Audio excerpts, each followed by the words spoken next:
Thank you, Senator Capito. Let me start with Mr. Haynes. I appreciate we followed the discussions around critical minerals. I want to make sure that we emphasize that's a bipartisan effort. I think the coordination and continuity of programs, there's not a pendulum going back and forth between administrations, focusing on the access to capital, workforce training. We are woefully behind, not just China, but many of our allies in terms of how we find that workforce. So I won't rebuild that or litigate that discussion.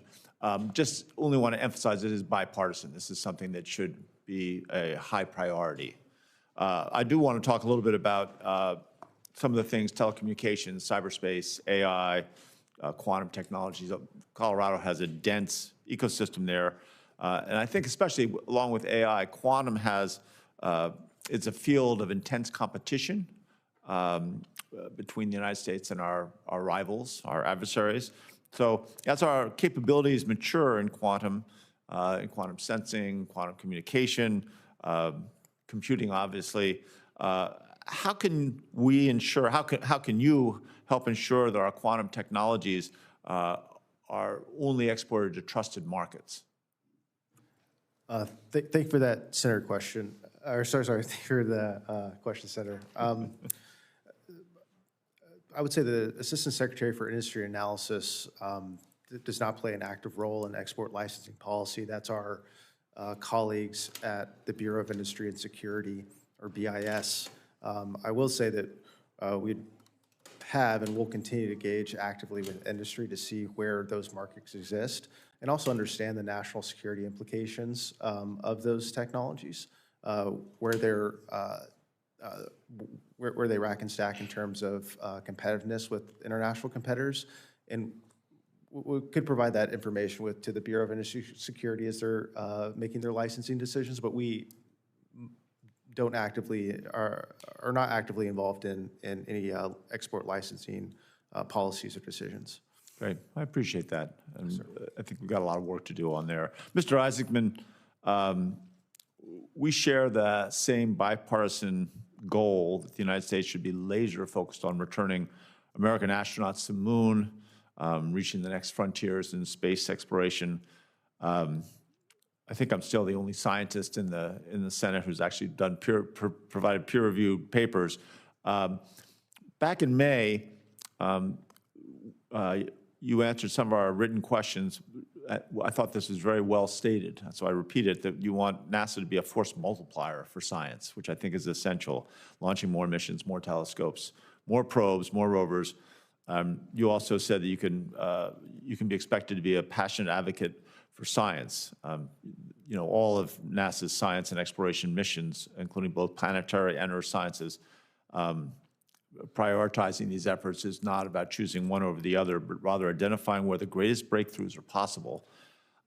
Certainly now you're dealing with a budget issue that's fairly dramatic. So I wanted to see how you balance that. Can you confirm, where you believe NASA's scientific and exploration missions are they complementary, or do they end up becoming, because of budget issues, mutually exclusive?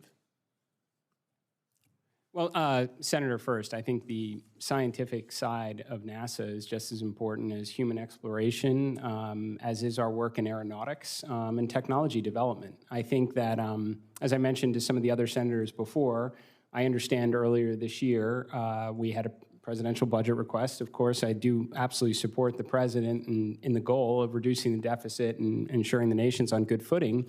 But that said, a lot has changed since then. And this is something that, if I am confirmed, I'd love to get my arms around, because we have been on a continuing resolution.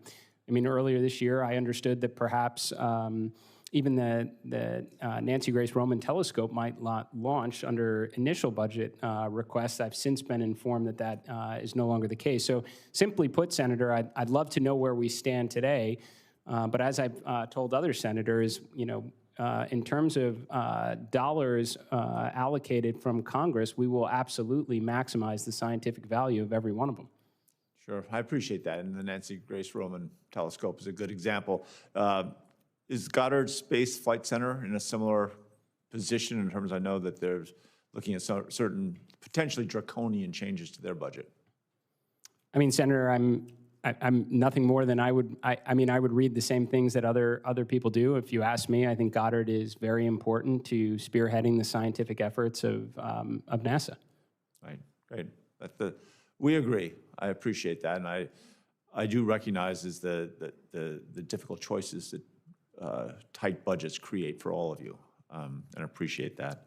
I'm out of time, even though now I'm left to be the chair.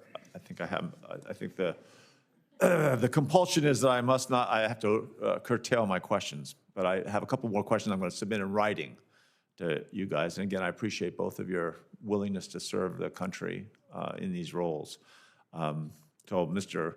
Eisenberg and Mr. Haynes, my last question, which I am not just allowed but required to ask of all nominees, if confirmed, do you pledge to work collaboratively with this committee to provide thorough and timely responses to this committee's requests and to appear before the committee when requested? Yes, Senator. Yes, Senator. I don't think NASA can accomplish its world-changing mission without the support of Congress. Right. Well, I think it has to be a close partnership, especially all the more so in these days of tight budgets. So thank you. I have literally dozens of letters of support from various organizations for both of your nominations. And we ask unanimous consent these letters be inserted into the hearing record without objection, so ordered. It's hard to have any objections when you control the room. Senators will have until the close of business on December 4th to submit additional questions for the record. The nominees will have until 11 a.m. on December 7th to respond to those questions. That's a pretty quick turnaround, but hopefully that doesn't put you in too difficult a position. That will conclude today's hearing. The committee stands adjourned.